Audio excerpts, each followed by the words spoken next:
다시 한번 할게요. 자, 5번.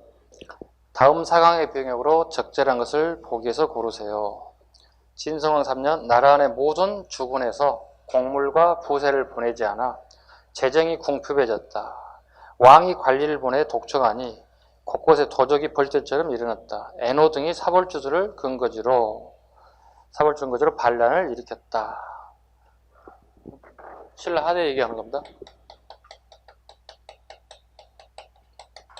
진성여왕입니다. 신라대 진성여왕 시기. 진성왕은 6년에 궁예가 북원의 도적 양길의 군대가 가세하였다. 양길은 기뻐하며 궁예를 잘 대우하여 일을 맡겼다. 마침내 군사를 나누어주며 동쪽으로 보내 땅을 빼앗게 하였다. 이 상황 배울 적절한 것을 보기에서 고르세요. 신라 하대 상황입니다. 자, 첫 번째. 국가의 도교 수용을 장려했다. 도교를 장려하신 분은요, 신라 관계없는 고구려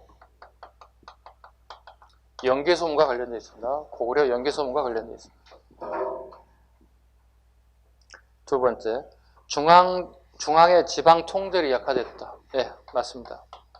중앙이 지방에 대한 통제력이 굉장히 약화됐다. 예, 말 듣지 않죠? 예, 왕권이 약해지다 보니까. 니은 지문은 옳은 지문이에요. 신라하대 해당되는 내용이고요. 관료전 지급과 노급이 폐지되었다. 이건 신라 중대의 대표적인 신문왕에 관련된 부분입니다. 네, 신문왕 때 노급이 폐지되고 관료전이 지급됐다. 하대를 골라내놓으면 틀린 지문이 되겠죠. 니을번 진골 귀족의 왕위 쟁탈전이 치열하게 시작되었다. 네, 왕위 쟁탈전이죠. 아까 방금 모든 진골이 왕이 될 수 있다는 생각을 가진다는 얘기죠. 모든 진골이 왕이 될 수 있다. 나는 가능하다. 신라의 특징입니다. 모든 진골이. 그러다 보니까 신문왕 때 무슨 일이 벌어집니까? 장인어였던 김흠돌마저도 사이인 신문왕을 죽이고 왕에 차지하겠다고 중대도 나타났고 신라 하대도 마찬가지로 더 치열해집니다. 모든 진골들이 왕이 될 수 있다. 특히 여기는 이제 성씨들이 박씨, 김씨들이 치열하게 경쟁하는 시대가 됐다. 정답은 니은, 니을 4번을 선택점 고르시면 되겠어요. 됐죠? 한 페이지 넘기세요. 6번. 자, 미출군 항상에 대한 설명이다. 황상이라고 했습니다. 뭐 항상 하면 벌써 떠오르는 단어가 나와야 되겠죠? 황상. 누구예요? 발에 문왕 떠올려야 되겠죠? 황상이라는 단어가. 자, 공주는 대흥. 문왕의 시기의 연호가 뭐죠? 대흥이죠. 크게 흥했다는 거거든요. 크게 흥했다. 대흥이라는 연호를 사용했다. 자, 대흥 56년 여름 6월 9일 임진일에 사망하니 나이는 36세였다. 이에 시효를 정효공주라고 하였다.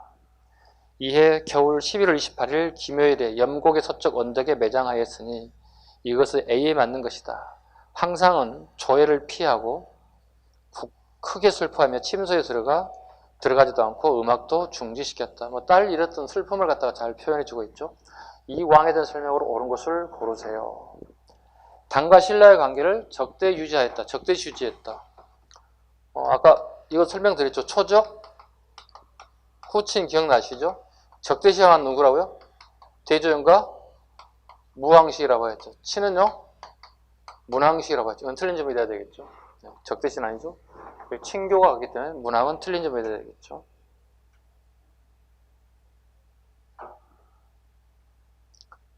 두 번째, 해동성국이라 불릴 정도 나라가 발전하였다. 이건 선왕입니다. 이게 해동성국이라고 칭했다. 바다 건너 가장 크게 이룬 나라였다. 아까 잠깐 언급했죠? 5경, 15부, 62주가 완성됐다. 영토가 대빵 커졌죠. 네. 그래서 해동성국이라고 칭했다. 3번 장문유로 하여금 산둥반도를 공격하게끔 하였다. 무왕이죠. 예. 싸움꾼 냄새가 나신 무왕입니다. 자, 장문유 나왔죠. 네. 산둥반도를 공격해서 일정 기간 통치하게 됐다. 그리고 설치한 게 뭐라고요, 여기에? 발해관을 설치했다.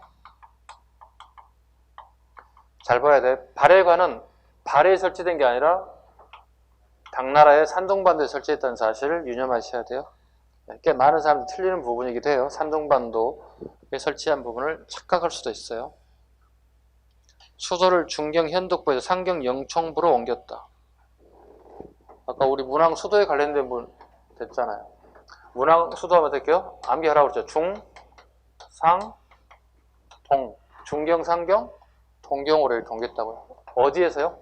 처음에 대종이 세웠던 무슨 산?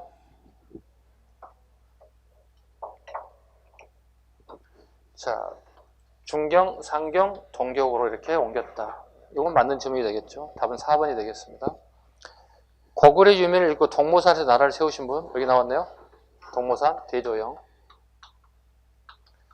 수도 하나 정리해놓으니까 다 풀리죠. 쉽게. 중경, 상경, 동, 중상동만 하나 잡아놓으니까 다 풀리죠. 앞에 그 다음에 뒷부분만 살짝 잡아주면 다 풀려요. 답은 4번이 되겠습니다. 그 다음 7번 가죠.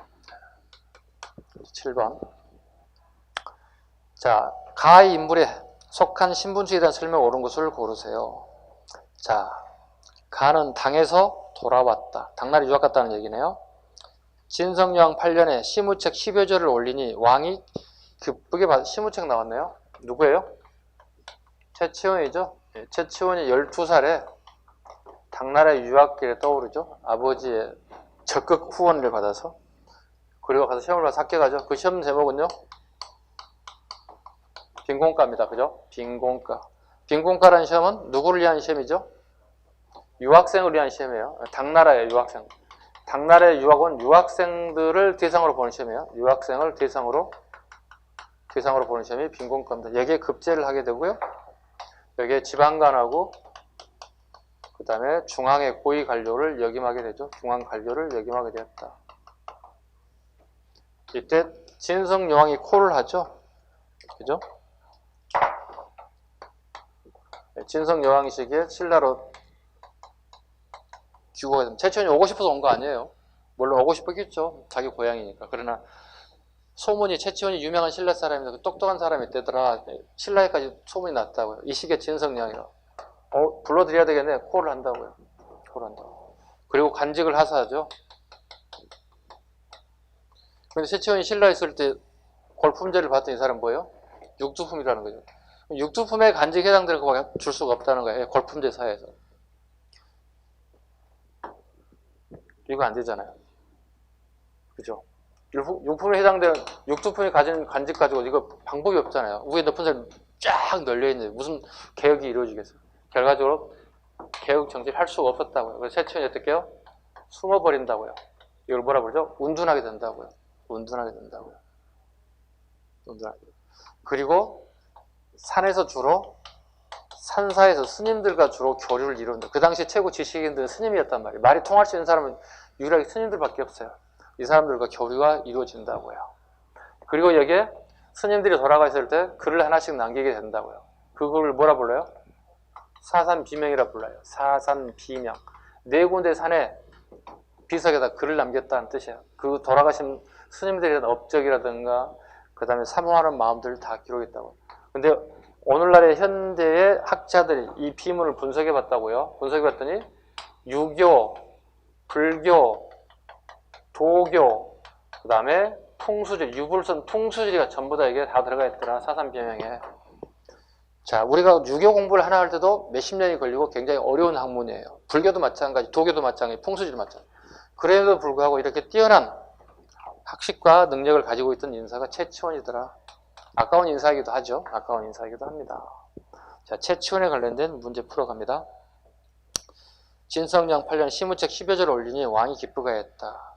그리고 그를 아찬으로 삼았다. 자, 중국의 유학을 얻은 바가 많았다고 생각해서 귀국한 뒤 자기의 뜻을 피려고 하였다.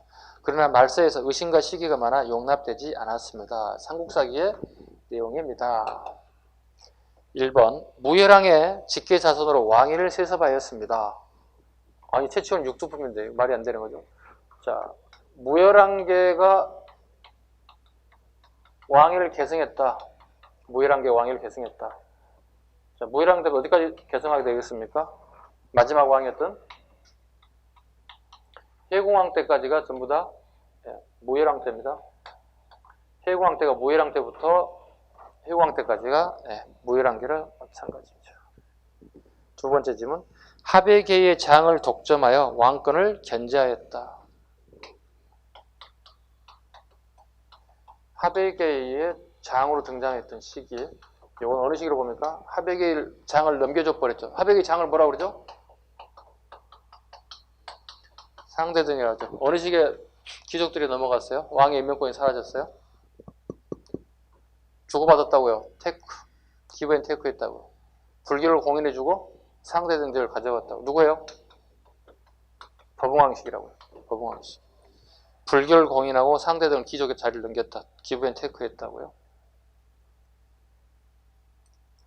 대하천 이상의 고위 간등을 찾아야 국정을 주도하였다. 이건 징골이에요. 징골이에요. 국정을 주도한 대하천 이상은 징골이에요. 주의 도독으로 임명되어 지방에 대한 지배권을 가는 주의 도독이라고 그랬잖아요. 도독은 지방관이에요. 도독이라는 명칭은 원성왕 이후부터 등장하는 지방관 명칭이에요. 원성왕 이후부터 도독이라는 명칭이 나와요. 자, 봐봐요. 수업 시간에 방금 얘기해요. 징골이 차지할 수 있는 관직들이 딱 정해져 있죠. 육두분 절대로 할 수 없는 것들이죠. 지방관 첫 번째, 도독. 두 번째요.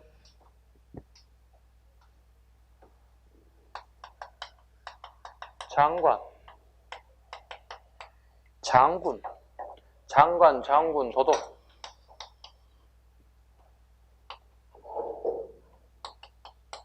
사신. 사신은 누구예요? 오경이 있죠. 오경. 통일이 되고 나서 오경이 있죠. 북원경, 중원경, 서원경, 금강경, 남원경. 오경의 장을 갖다가 우리 뭐라 불러요? 사신이라 한다고요. 또 누가 있어요? 집사부, 시중. 원래는 지금 대통령 비서실장이겠죠. 국가의 군국 업무를 담당하는 사람들이죠. 이 사람들은 이 직급들은 전부 다 징골이라고. 육두품들이 불가능하다고요. 네. 육두품은 이거 불가능한 겁니다. 육두품이 최고 높은 자리에 올라선 자리를 뭐라고 그랬죠? C랑이라고요. C중 밑에 있는 넘버 2가 이게 C랑이라. 이 정도까지밖에 최고 맥시멈 자리가 안 된다고요. 요 징골들이 다 차지하는 자리입니다. 요거 하나하나가 다 여러분들이 실력을 쌓아가는 기술들이다 보시면 되겠습니다. 5번. 신라 말에 골품제를 비판하여 새로운 정치 이념을 제시하였다. 네. 골품제 비판하고 새로운 정치 이념을 제시하기도 하고 또 과거제 실시 살짝 추가할까요? 과거제 실시를 주장하죠. 최채원 같은 육두품 당 유학파들은 대부분 과거제도 실시를 주장합니다. 왜? 본인들이 과거제도를 통해서 빈곤과 합격했던 사람들이기 때문에 그 좋은 제도를 신라도 도입하자고 주장하는 것들입니다. 추가로 적으시면 될 것 같아요. 답은 일단 5번입니다. 넘겨가겠습니다.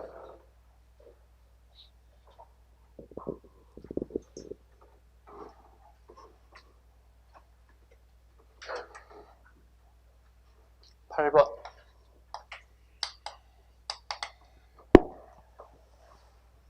자, 8번 가요. 다음 기행문의 소재가 되는 불상을 골라주세요. 오랜만에 경주를 찾아 토암산에 올랐습니다. 동해 바다에 푸르른 파도 소리가 귓가에 들리는 듯 합니다. 청초한 공기를 마시며 산길을 따라 고유섭 선생의 글귀가 고유섭 밑줄 보세요. 고유섭. 이 사람이 유일하게 우리 역사책에 나오는 경성제국대학 출신이에요. 살짝 적어. 경성제국대학처럼. 우리가 만든 대학 아니잖아. 총독부에서 만든 대학이잖아. 그죠? 왜 만들었어? 우리 22년부터 뭐해요? 예, 밀대학 설립운동 하잖아요. 이거에 반발해서 일본 애들이 이거 우리가 만들까 해서 만든 게 이제 대표적인 경성제국대학 출신입니다. 경성제국대학의 미술사학과를 졸업한 대표적인 그 당시 인재이기도 합니다. 이 사람이 호가 우현입니다. 우현. 우현 고유섭입니다. 그래서 우현상이 지금도 제정돼 가지고요. 네. 매년 우현상을 추상하는 그 학자들이 상을 받습니다. 거의 대부분 대학 교수들이 상을 받는 대표적인 상이 우현상이라고 보시면 돼요. 그다음 이 사람의 가장 유명한 책이 하나 있습니다. 물론 저도 이 책을 봤고요. 소장하고 있기도 하고요. 왜냐하면 저희들 같은 경우는 대학원에서 수업을 받을 때 이런 걸 공부를 해야 됐기 때문에요. 한국 탑파, 우리나라 탑들이 있죠. 그죠? 뭐 신라시대 탑, 백제시대 탑, 이런 탑들에 대한 전체적인 걸 처음으로 논문을 내고 책으로 엮어냈던 그 대표적인 인사가 우현 고유섭 선생이에요. 네. 대표적인 석학이기도 합니다. 우리 자 보겠습니다. 다시요. 고유섭 선생의 글귀가 새겨진 비석을 만났습니다. 우리는 무엇보다도 잊어서는 안 될 작품으로 경주의 불상을 갖고 있다. 영국인은 인도를 잃을지언정 셰익스피어를 갖다가 버리지 못하겠다고 합니다. 하지만 우리에게 무엇보다 귀중한 보물은 바로 이 불상입니다. 나는 지금 못합니다. 지급이 아니라 지금입니다. 나는 지금 이 불상을 만나러 갑니다. 가슴이 매우 뜁니다. 뭐겠어요? 뻔하잖아요. 경주 가서 볼 수 있는 불상이 뭐겠어요? 석굴암의 본전불이겠죠? 석굴암의 본전불을 찾으면 되겠죠? 보시죠. 첫 번째 지금 뭐죠? 1번. 1번은 서산 용현리 마의산전불이에요. 서산 용현리 마의산전불. 요즘에 한능금하고요. 네, 한능금하고 7급에 가끔 나와요. 지문에. 서산 용현리 마의산전불. 마의불은 뭐죠? 바위에다가 바로 불상을 새기는 거예요. 불상을 조각하는 걸 우리는 마의불이라 불러요.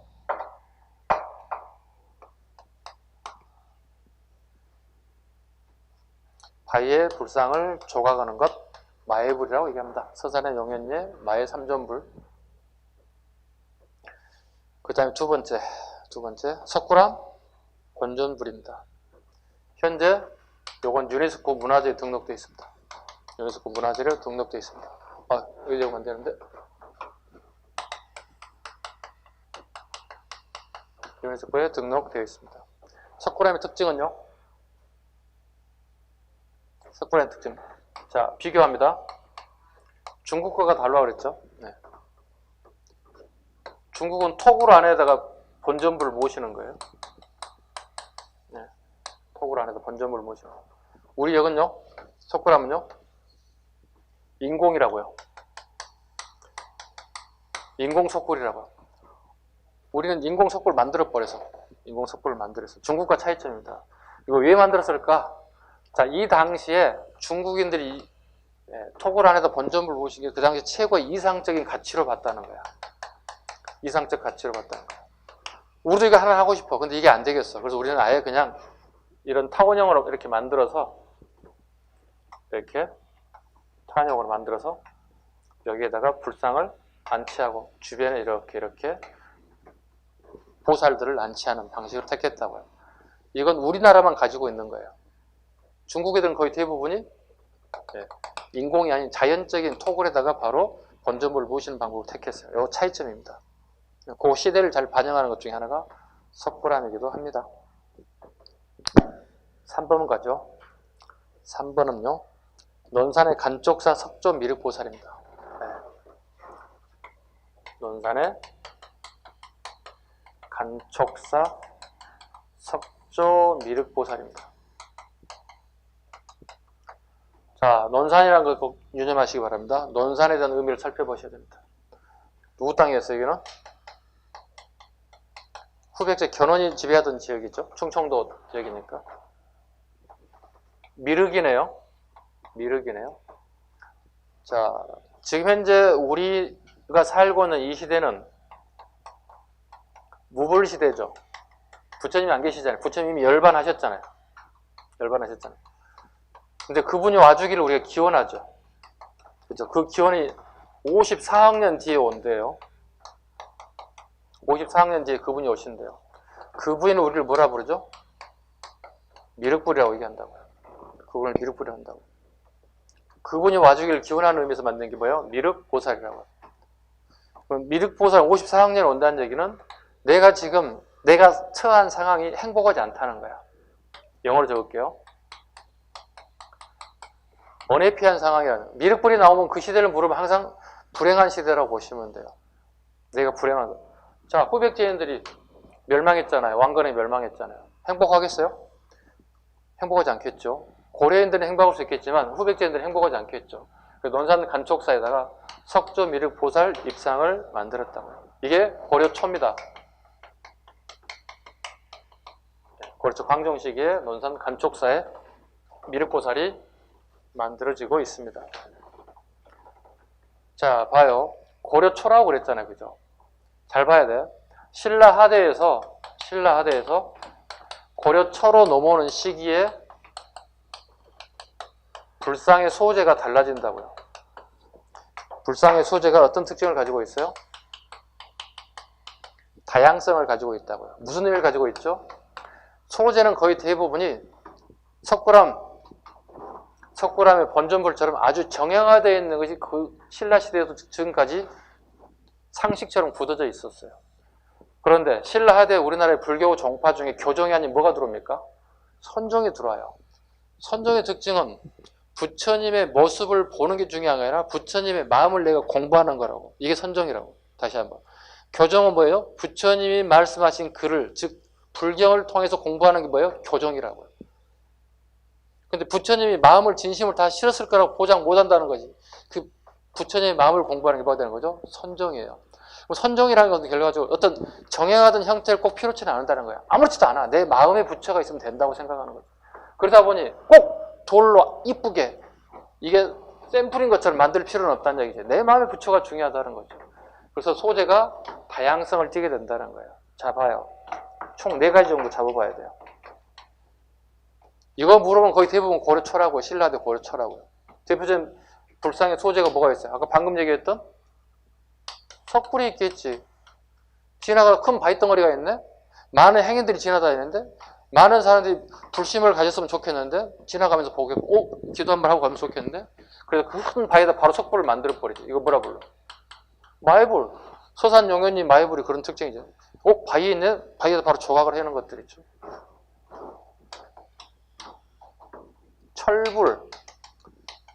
철불은 주석 틀을 만들어서 주석 붓기만 하면 어떻게 붕어빵 만들어지 톡톡 속 튀어나온다고. 특징이 뭐죠 이거?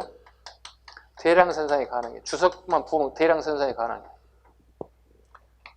그럼 많은 절간에 꼭 정형화된 것보다 가장 쉽게 만들 수 있는 철불 갖다가 안치할 수 있을 수 있다는 거지.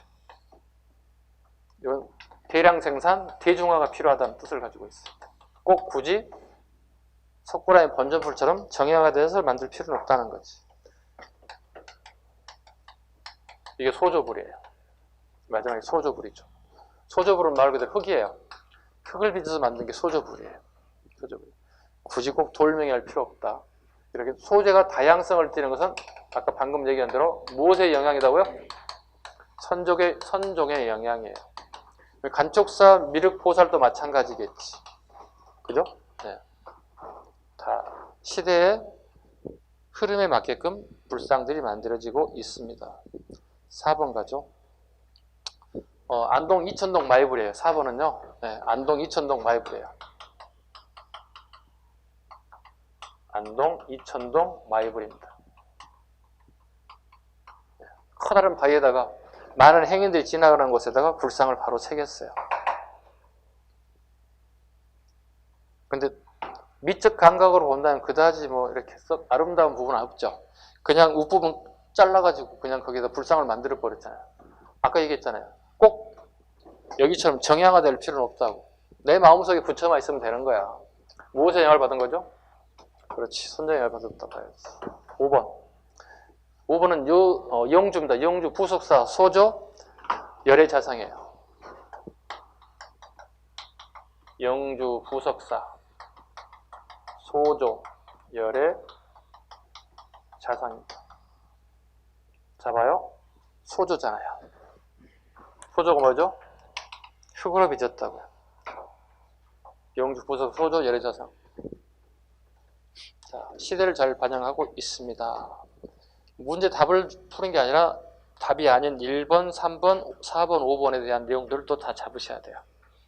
됐죠? 자, 9번 가겠습니다. 9번 갑니다.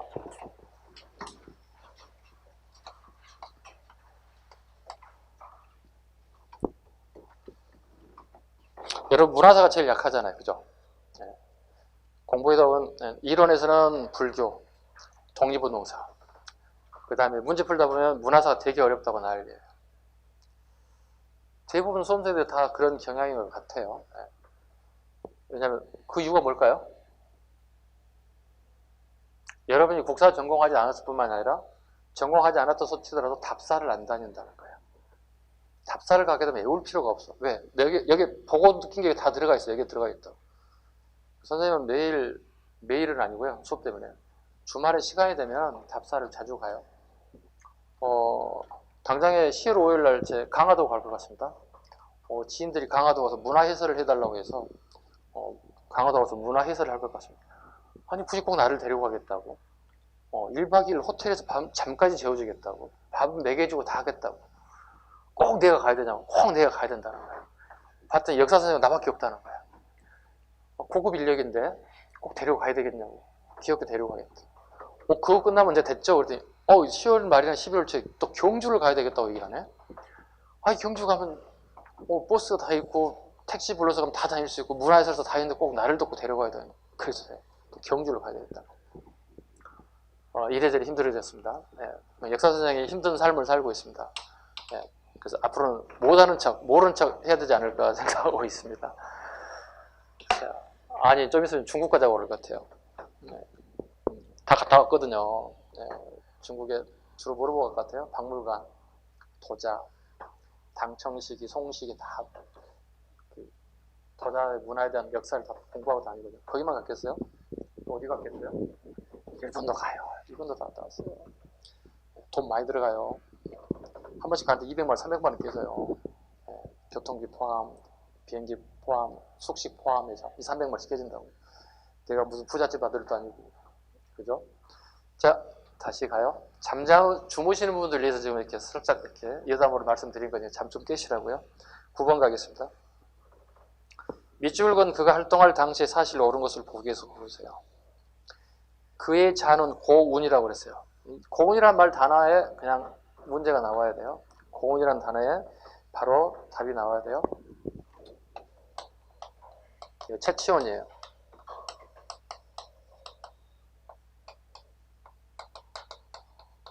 이게 구루문자잖아요.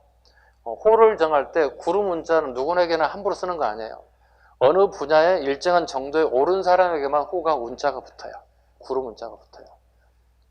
요 정도 우리 상식으로 알아두시면 돼요. 그럼 우리 책에 운자 들어가신 분은 이 사람밖에 없어요. 최치원밖에 없어요. 고운이에요. 높은 구름이 되겠잖아요. 지금. 자, 다시 가죠. 그의 자는 고운으로 신라 왕경 사량부 사람이다. 어려서부터 명민하여 학문을 좋아하였다. 12세 대전에 부친의 권유로 당의 유학을 떠났다. 18세 빈곤가에 급제하고 당의 관리로 근무하던 중 황소의 난이, 사람 이름이에요. 황소의 난이 일어나자 토황소 경문 밑줄 그어야 되겠죠. 황소의 날을 토벌하는 경문 전단지를 썼다는 거지. 명문의 글을 전단지를 썼습니다. 29세 때 고국으로 돌아와 태상군 태수를 역임하다가 국왕에게 시무책 10여조를 건의하였다. 이후 자신의 뜻을 제대로 펼치지 못하게 되자 관직을 그만두고 유랑생활을 하게 되면서 뛰어난 문장과 저수를 남기게 됐습니다.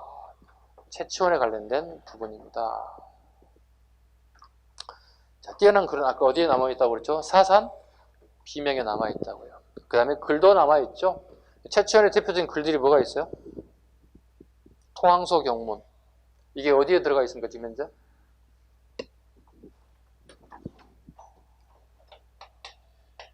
중국에서 쓴 거잖아. 당나라에서 쓴 거잖아. 당나라에 누가 난을 일으켰어? 황소라는 놈이 난을 일으켰잖아요. 토황소 경문을 만들었다고요? 채치원이요. 이게 지금 현재 우리가 볼 수 있다고요. 이 책이 뭐냐고요? 여기에 들어가 있다고. 개원 필경 안에 들어가 있다고. 이번 모의고사 이거 나왔지 않았어요? 예, 신라의 책 중에 현존하는 책이 뭐냐고 물어도 답을 여러분 개원 필경 답을 하지 않으셨어요?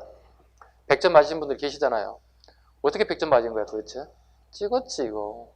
뭘 찍은 것도 실력이긴 하지만 이게 개원 필경이에요. 또 있죠? 뭐 있어요? 자, 당나라 유학했잖아요. 당나라는 왕을 뭐라 불러요? 황제라 부르잖아요. 근데 우리나라 왔더니 뭐예요? 거사관, 차차군, 차차웅, 마리감 뭐 이렇게 쓰고 있잖아요. 거차, 이마왕 쓰고 있잖아요.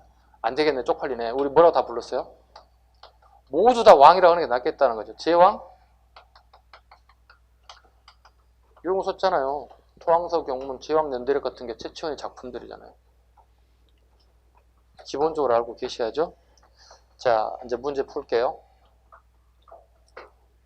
자, 활동할 당시 사실로 옳은 것. 일단 신라하대입니다. 신라하대입니다. 무열왕의 직계 자손이 왕위를 세습했다. 아까 무열왕은 뭐예요? 중대라고요. 중대. 무열왕에부터 해공할 때까지 중대의 무열왕계입니다. 무열왕계 진골이 권력을 잡았다. 이렇게 얘기하죠. 중대는. 중대는 무열왕계 진골이 권력을 잡았다. 상대는 누가 잡았어요?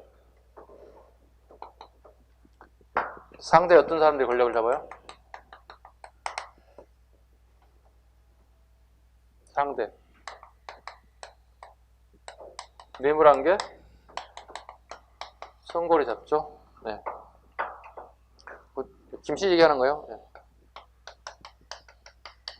김씨성을 가진 뇌물한계, 선골들이 권력을 지속적으로 계속, 한성이 계속 권력을 잡았다고요? 하대는 누가 잡아요? 다시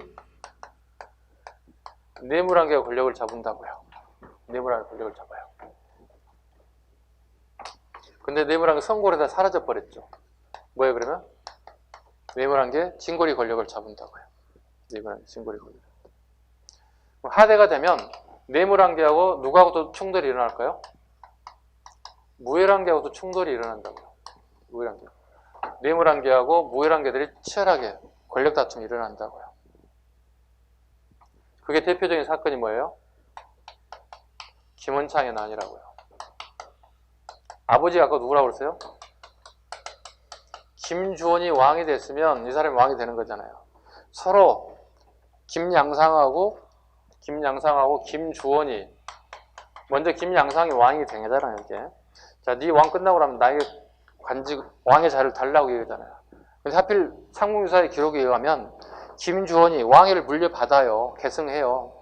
하백에서 결정이 된다고요. 그래서 하필 김주원이 저기 강원도 강릉 꼴짝에 하필 그때 가 있었는데 하필 요즘처럼 태풍이 3박 4일로 그냥 내리 때린 거야. 지금이야 3박 4일 기다렸다가 차 타고 KTX 타고 바로 내려가면 됐지만 지금 불가능하잖아요. 그 시기엔 불가능했을 거 아니에요. 하백에서 결정한다고요. 야, 이 자식은 왕이 될 운명이 아닌가 봐. 이거 자르고 새로운 왕으로 옹립하자. 그러니까 김주원이 왕이 되지 못한 거예요. 삼국유사 기록에 의하면요. 정사는 아직도 믿을 수는 없겠지만 그런 내용이 실려 있다고요. 어떤 피치 못할 사정들이 전개되고 있었다는 거예요. 어떤 암투가 벌어졌던 간에 또 그런 사실이 팩트가 될 수도 있긴 하지만 결과적으로 암투로 볼 수밖에 없는 거거든요. 사기로 본다면. 그런 결과적으로 김주원이 왕이 되지 못한 거잖아요. 그러다 보니 얘가 왕이 되지 못했잖아요. 이건 결과적으로 안에 들어가 보면 뇌물한계하고 무열한계 치열한 다툼이라는 거예요. 왜? 지는 무열한계거든.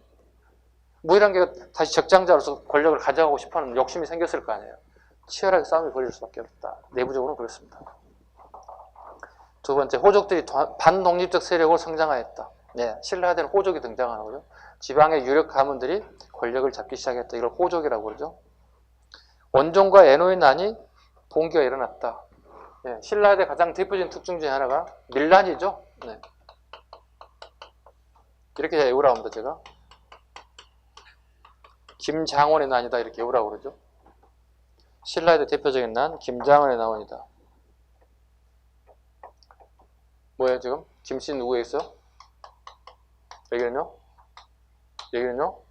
원종, 애노 추가하자면 농민들인 적고적의 난까지 이렇게 신라하대 가장 대표적인 김장원의 난이 나타나고 있습니다.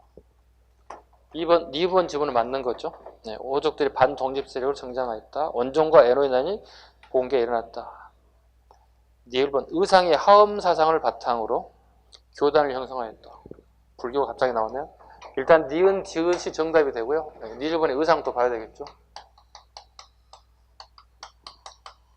의상과 원효는 동시대 인물이에요. 동시대 인물이라고요. 통일 시기의 인물이라고요. 통일 진행되는 과정의 시기입니다. 누구에서 그러면? 통일이 완성된 인물이 누구죠? 네, 문무왕 시기 인물이라고요. 네. 중대 막 출발점. 네, 아버지로부터 막 권력을 물려받았던 문무왕 시기 대표적인 인물들이 그럼 결과적으로 상대 중대 하대로 따진다면 중대가 되겠죠. 네, 무일한 게 바로 밑에 문무왕이니까. 중대 시기 대표적인 인물이다. 불교가 아니기 때문에 불교 내용은 아직 안 하겠습니다. 네, 시대 구분만 살짝 하고 넘어가겠습니다. 답은 3번이 되겠습니다. 한 페이지 넘기시죠. 10번 갑니다. 자, 밑줄은 그에 대한 설명으로 옳은 것을 고르세요. 그는 우연히 광대가 춤출 때 쓰는 커다란 박을 얻었는데 이 박을 무예라고 이름 붙였고요. 노래를 지어 세상에 퍼뜨렸습니다. 이로 말미암아 가난하고 무지몽매한 무리들까지도 모두 부처의 이름을 알게 되었고 나미아비타불을 애우게 되었습니다. 뭐 이건 알다시피 여러분 알다시피 이거 누군지 아시죠? 다 이거 원효대사죠? 원효대사입니다. 무예 사상을 가지고 있죠. 무예라는 것은 막힘이 없다는 뜻으로 해석할 수 있어요. 원효대사는 진짜 막힘이 없어요. 그죠? 네. 자, 원효대사 본명 한번 얘기해봐. 원효대사의 본명. 원효대사 아들 이름이 뭐야? 응? 그럼 설씨네. 설씨 아저씨네. 일단 설씨 성을 하나 잡았네. 원효가 자기 아들이 설총이니까 일단 이 사람 아저씨 본명은 출사하기 전에는 설씨네. 설씨 가문의 아저씨네. 이 사람이 공부를 어렸을 때 잘했나 봐요. 그래서 이 사람이 맨 서당에 살았나 봐. 이 사람 본명이 서당이에요. 공부를 되게 잘했나 봐요. 이걸 알아야 되냐고요? 알아야 됩니다. 헌덕왕 때 설서당비를 세워요. 누가요? 그의 후손이요. 그 설서당비를 세웠다는 얘기는 이 사람 물어본다면 원효대사님을 우리 직감해야 한다고요. 설시하면 이 사람 두 사람밖에 없잖아. 설청하고 설서당밖에 없잖아. 원효대사밖에 없잖아. 그죠? 연결하시라고요. 뚝딱뚝딱 외우지 마시고. 자, 설서당비를 갖다가 훗날 설중엽이라는 자기의 손자쯤 돼서 자기 할아버지의 비석을 세운다고요. 이때 비석의 주인공이 누구냐 물어본다면 원효대사를 우리가 빨리 직감하시라고요. 설씨라 아저씨는 딱 두 사람밖에 없으니까. 설총, 원효대사. 자, 봐봐요. 원효대사는 멀리 갖고 스님이 됐다고요. 이때 신라 중대라고요. 방금 얘기했던 문무왕식이라고요. 이 사람이 선택의 권한이 없어요. 무조건 이 종파는 교종밖에 없다고요. 교종밖에 없다고. 하대가 돼야 뭐가 들어오는 거죠? 선종이 들어오는 거예요. 이건 구경도 못하는 종파예요. 기본이에요. 원효대사 활동했던 시기는 선택의 여지가 없이 무조건 이 사람 뭐가 된다고요? 교종승려가 된다고요. 교종승려가 된다고요. 자, 원효대사 봅니다. 자, 교종 공부 열심히 해서 터득합니다. 어떻게 터득했습니까, 여러분? 유학 가려다 포기하잖아요. 그죠? 그게 뭐예요? 여러분 아시는 해골바가지에 물을 통해서 터득하잖아요. 내가 어제 저녁 새벽에 갈증이 나서 마셨던 물이 굉장히 내 갈증을 해결해 줬다고요. 아침에 일어나 봤더니 이 물이 어디에 담겨져 있다고요? 해골바지 물에 담겨짐을 알게 됐다고요. 우리 같으면 어떻게 해요? 맛있었네? 이렇게 얘기하는데 그분은 꽉 이렇게 있다고요. 저는 이미 토득한 사람이니까 해골바지 물 내가 먹었네? 그럴 수 있지. 대범하죠, 우리는. 우리 남자들 그렇게 생각할 수 있죠. 남자들 이 정도 해야지. 여성분들이 이렇게 더러워 뭐 이렇게 할 수 있겠지만 우리 남성들은 해골바지 묵을 먹어서 물맛 좋았네? 대범할 수 있잖아요. 그게 아니고 해골바가지 물인 사실 알고 왁 이렇게 토했다고요. 토하고 난 다음에 원효대사가 생각해봤지. 이게 무슨 조화지? 아니 새벽에 물을 마실 때 갈증을 해결하기 깨끗한 물이었고 나의 갈증을 해결하는 좋은 물이었다는 거죠. 근데 눈 뜨고 봤더니 그 물이 여기 물이었다는 거죠. 이건 도대체 뭐냐는 얘기죠. 그건 결과적으로 그 물이 그 물이라는 거예요. 이 물은 변화가 없는 거예요. 변화가 있는 건 뭐죠? 네, 마음이 변화를 일으켰다는 사실을 알게 되잖아요. 유학 안 가도 되겠네? 터득했잖아요. 어떤 방식으로 터득했어요? 교정 방식이 선정통 방식이에요? 터득하는 방식이? 예, 순간 터득했잖아요. 선정은 순간 터득하는 방식이거든요. 순간 깨우치는 거거든요. 교정승려인데 선정승려처럼 터득해버렸다고요. 특이한 케이스라고. 이제 교정을 떠나야지. 그래서 뭐가 되는 거예요? 파괴, 계율을 깨버리는 파괴성이 되는 거죠. 파괴하고 절에서 뛰쳐나온다고요. 내가 왜 절간에 계속 있어야 된다는 얘기죠. 내가 이미 깨우쳤고, 깨우치는 방법을 봤더니 어이없이 깨우쳤다는 거지. 세상에 해골바가지 하나로 내가 깨우치다니. 내 마음이 변했다는 사실을 알게 됐다는 거예요. 세상은 그리고 뭐야? 모든 것들은 내 마음 먹기 나름이라고 터득이 됐다는 거잖아요. 그죠? 파괴성이 됐어요. 짝사랑한 사람 누구예요? 문무왕의 딸로 추구되는 요속공주고, 이 사람은 가부예요. 가부예요. 남편이 사별한 건지 이혼하고 돌아온 돌싱인지는 알 수는 없지만 일단 가부라고 기록이 나타났습니다. 공주 이름이 요속공주인데 이름은 요속은 아니고요. 요속 궁궐에 살고 있는 여인이라 해서 요속공주라고 칭하게 됐습니다. 이분을 굉장히 짝사랑해 왔어요. 똑똑하고 잘생기고 뭐 이렇게 표현을 하고 있어요. 마침 파괴성으로 나왔다고 해요. 그래서 와, 자기 아버지 얘기했겠죠. 이 사람 소개팅 좀 해달라고 얘기했겠죠. 만났어요. 네, 만났어요. 만났는데 우리가 상상하지 말아야 할 일들이 상상 속 현실로 현실이 됐어요. 응? 이해 갔었어? 상상하지 말아야 할 일들이 상상 그대로 나타났다고요. 둘이 결혼하게 됐다고요. 아들내미가 태어났다고요. 그 아들 이름이 누구라고요? 설총. 우리 뭐 이두를 만들었네, 하왕계를 만들었네, 뭐 유학자로서 최고봉을 차지했네. 설총에 대한 얘기들이 무수하게 많이 나오잖아요. 그리고 난 다음에 요속공주와 설총을 갖다가 버려버린다고요. 버리고 다시 이 원조에서 파괴성은 민들 향해, 우리 백성들 향해서 찾아가기 시작한다고요. 이 좋은 불교를 전파하고 싶다는 마음을 전한다고. 문제는 이 불경책을 읽을 수 없는 대부분의 문맹자들이라는 거예요. 방법을 연구해 봤겠죠? 그래서 어떻게 한 거예요? 나무아비 탑을 외치면 천국 갈 수 있고 다시 여기에서 좋은 세상에 환생할 수 있습니다. 이렇게 얘기하고 있다고. 이게 뭐예요? 정토정이라고요. 사후에 다시 천국에서 좋은 나라에 다시 환생한다는 거. 이게 정토정이에요. 뭘만 외치면? 나무아비 탑을만 외치면 천국 갈 수 있습니다. 여긴요, 우리가 지금 갈 수 있는 게 아니죠. 서방정토라고 그러죠. 서방정토 극락왕생이라는 단어를 끊임없이 쓰죠. 원효대사가. 서방정토. 서방은 우리가 지금 살 수 있는 게 아니죠. 죽어야 갈 수 있는 세상이라는 뜻이고요. 극락에서 왕생, 다시 환생해서 새로운 좋은 세상에 태어날 것이다. 이게. 현세관, 내세관? 내세관. 올내자야, 올내자. 올내자. 새로운 세상이 왔을 때 나타난다는 거예요. 내세관. 내세관 결과적으로 살아야 돼, 죽어야 돼? 죽어야 올 수 있는 세상이죠. 모든 종교는 거의 대부분 뭐예요? 내세관이잖아요. 내세관이잖아요. 다 내세관을 가지고 있죠. 도교만 유일하게 뭐예요? 현세관을 가지고 있다고. 현세 이익을 추구한다고요. 도교에서는. 유일하게. 자, 정토정입니다.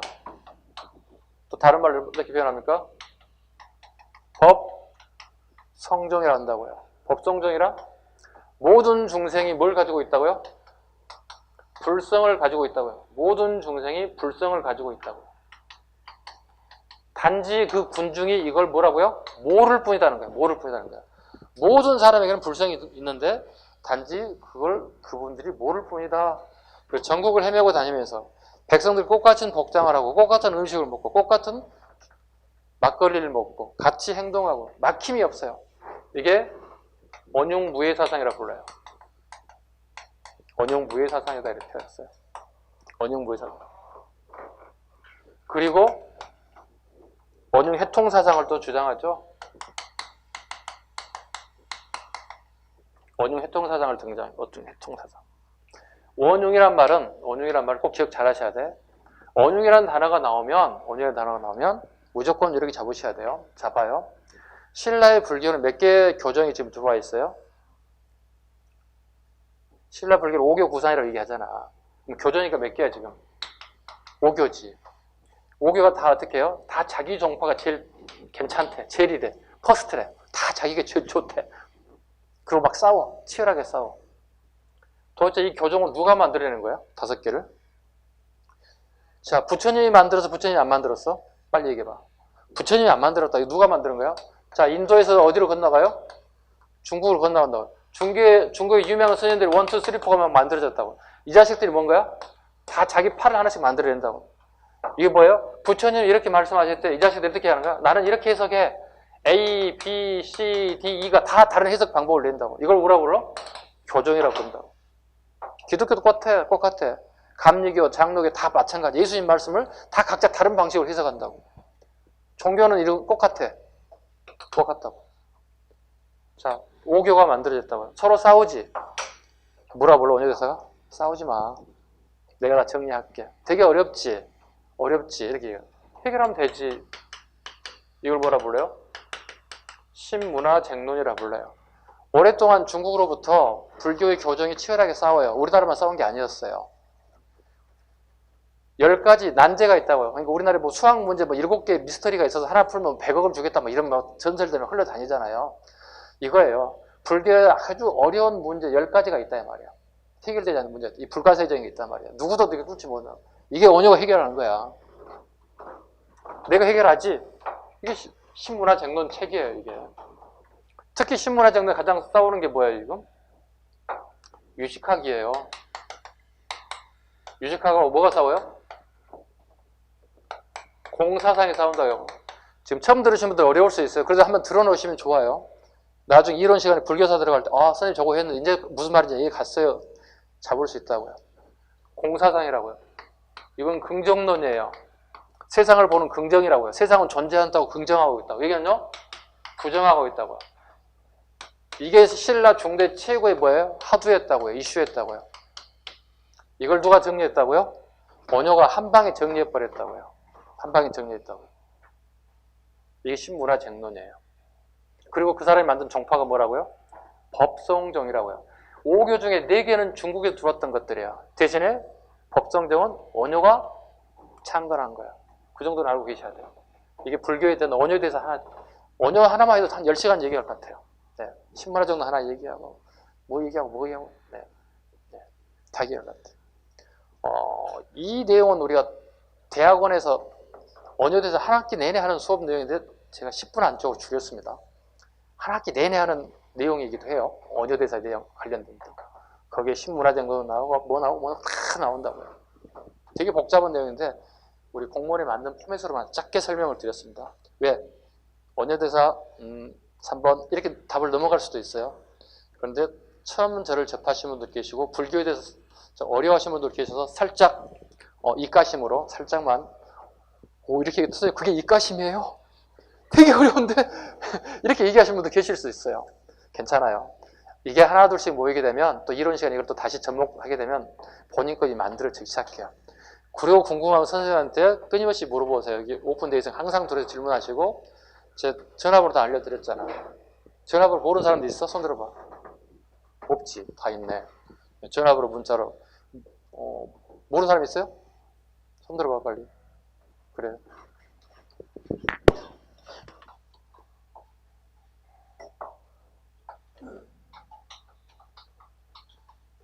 전화를 하지 마. 안 받으니까 다 도시도 없고. 다 수업 중에 일찍 다 수업이니까 전화 못 하면 문자번호 다. 갑자기 늦어질 수 있어. 12시 넘을 수도 있어. 선생님 다른 시간 한 2시까지 안 자고 있어요. 뭐 하냐고? 공부하고. 여러분 2시까지 공부하는 사람 손 들어봐. 2시까지 공부하는 사람 손 들어봐. 2시라뇨. 12시도 못 참아요. 선생님 이렇게 얘기하시면 대부분 많아요.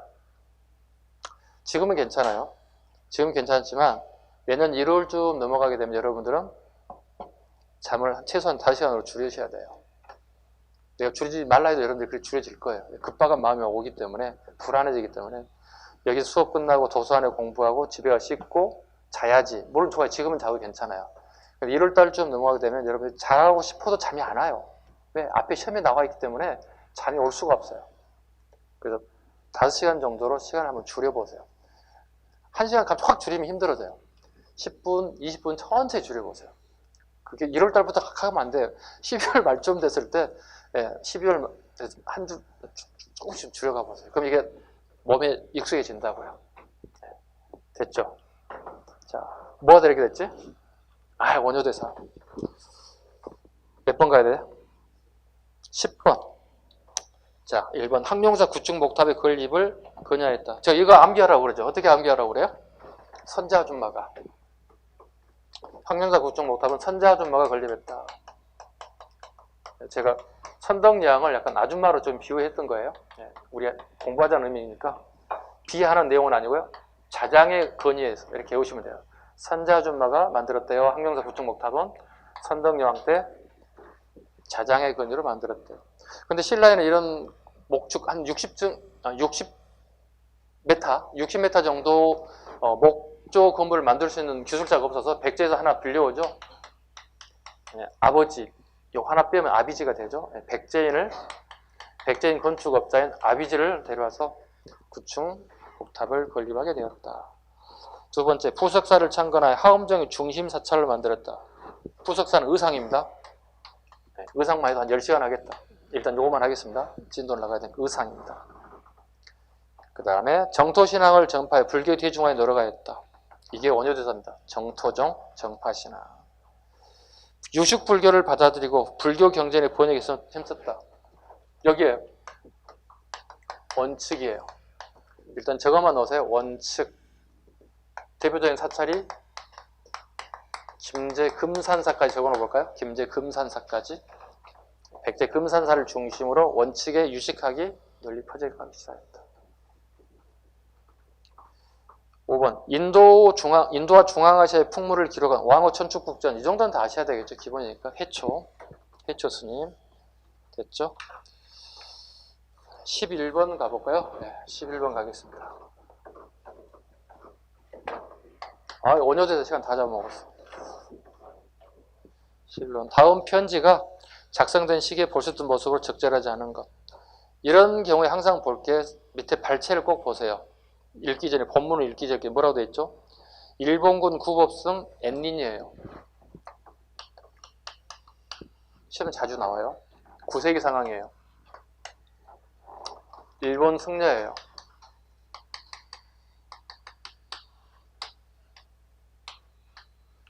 일본 애들이 우리나라 와서 당나라로 가는 유학 호수가 돼요. 근데 문제는 이쪽에 여기 해적이 되게 많아요. 바다에 해적이 많아요. 안전하게 갈 수가 없어요. 가져가는 것도 뺏길 뿐만 아니라 목숨도 안전하다고 보장받지 못할 수 있는 상황이라고요. 이때 장보고가 이걸 도와준다고요. 엔린이 이렇게 유학을 마치고 이렇게 안전하게 귀국길을 다 해준다고요. 그 결과 엔린이 편지글을 썼다고요. 장보고에게. 법화원에서도 신세를 굉장히 많이 졌습니다. 이게 법화원이 있죠, 당나라에. 장보고는 법화원에서 굉장히 신세를 많이 지게 됐고, 그 다음에 법화원에서 뿐만 아니라 더 나은 공부를 하게 추천서를 써주기도 하고요. 이 고마움의 글을 남긴 게 현재 남아있어요. 요 시기를 물어본다 무조건 장보고를 거의 물어보게 되는 거고요. 인물을 물어보면 장보고를 물어보고 시대를 물어본다면 신라 하대상을 끊임없이 물어보는 거예요. 엔린 꼭 잡으셔야 돼요. 읽어볼게요. 따사로운 봄이 한창입니다. 엎드려 바라옵건대 청해진에 계신 장보고 대사님의 심신에 복이 깃들길 비옵니다. 덕분에 부족한 이 사람은 대사님께서 세우신 적산 법화원 밑줄 산둥반도에 있어요. 법화원에 무사히 도착해 잘 머물고 있습니다. 감사하고 즐겁다는 말 이외에 달리 표현할 말이 없습니다. 일본 구법성 엔린 올린 이렇게 있어요. 9세기 상황입니다. 됐죠? 자, 옳지 않은 거, 적절하지 않은 겁니다. 귀국길에 문방구를 사가는 요해관리 그랬습니다. 요해관리. 요나라라고 그러잖아요. 요나라. 거란족들이잖아요. 이게 916년에 만들어져요. 10세기예요. 10세기에서 11세기 넘어가는 시기가 존재하고 있다고요. 그럼 시대로 본다면 이게 뭐야? 시대도 일단 맞지 않을 뿐만 아니라 지금 이 시기 모습과 일치하지도 않고요. 1번 지문이 틀렸습니다. 2번 사신을 따라 일본으로 건너가는 발해상인.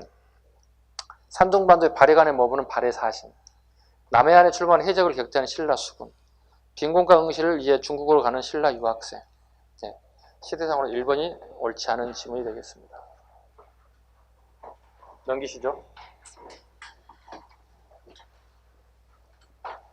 12번. 가와 나에 대한 설명으로 옳은 것을 고르세요.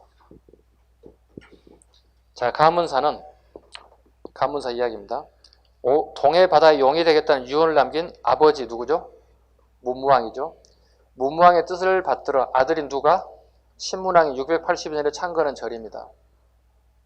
용이 된 아버지가 해류를 타고 출입할 수 있도록 금당 아래 통로, 즉 같은 말로 수로라고 적어놓고요.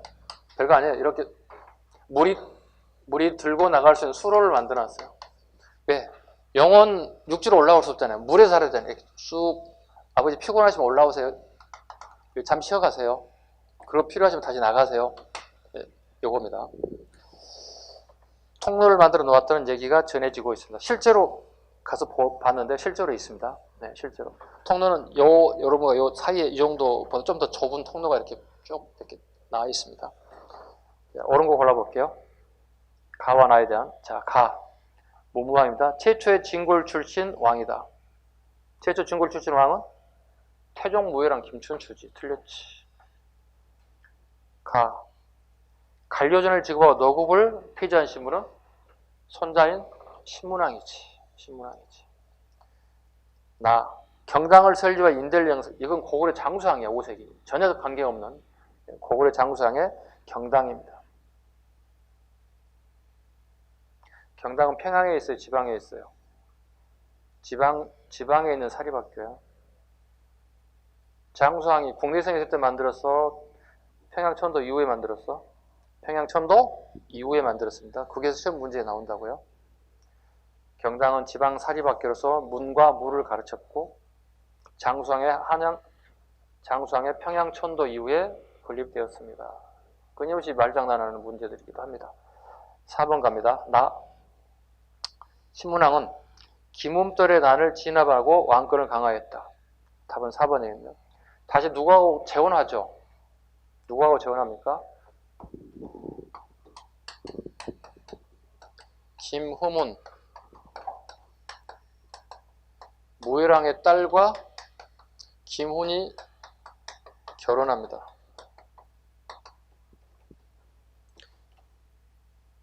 김후의 무예랑의 딸은 뭐가 되는 거예요? 본인으로 치면 고모가 되겠지. 고모와 김후문 사이에 태어난 딸이 있는데 여기에 다시 신문왕이 이렇게 결혼한다고. 신라 중대 무예랑계로 최초로 뭐가 되는 거죠? 종내원이 이루어진다고요? 종내원, 근친혼이라고요. 종내원이 이루어진다고요. 그러니까 중대 최초로 사촌끼리 결혼하는 종내원이 발생한다. 이게 신문왕이라고요. 네, 자기 장인어른 했던 김움떨이 반란을 일으켜서 몰아내고 자기 마누로 보내야지 어떻게 같이 살겠어. 그죠? 자기는 살고 싶어도 관리들이 가만히 안 놔두겠지. 어떻게 역적의 딸과 왕비로도 우리가 모실 수 있겠습니까? 난리가 났겠죠. 그래서 김움떨의 딸 왕비를 몰아내고 김후문의 딸과 결혼했는데 김후문이 누구냐면 무예랑의 딸과 결혼했다고. 그럼 신문왕의 뭐가 되는 거야? 고모가 되는 거지. 사촌 간에 결혼하는 상황이 됐다. 그래서 최초로 무예랑계 중에서 유일하게 최초로 종내혼이 이루어졌다. 답은 4번. 같이 잡아 김움떨의 난을 진압하고 왕권을 강화했다. 그 옆에 적으면 돼. 최초의 종내혼이 실시됐다. 김후문의 딸과 결혼했다. 김후문의 딸과 결혼했다. 5번. 가와 나 가야적을 찾아 영토를 확장하였다. 가야 얘기하면 또 계속 나오는 게 그죠? 6세기 초 거봉왕 때 어디를? 금강가야 대가야를? 금강가야를. 6세기 중엽에 진흥왕 때 어디를? 대가야를 정벌했다. 끊임없이 물어보는 거야. 선택지 지문에. 그래서 이걸 그냥 명문화 시켜줘야 돼. 명문화 시켜줘야 돼. 가야사 부분에 가장 많이 나오는 부분이 이 부분이기도 합니다. 됐죠? 답은 4번이 될 것 같습니다. 페이지 넘겨갈까요? 좀 쉴까요? 아, 이거 언제 때문에 시간 다 잡아먹어가지고. 네. 그래요. 네. 일단 쉬어보죠. 네. 쉬어보겠습니다. 네. 시작하겠습니다.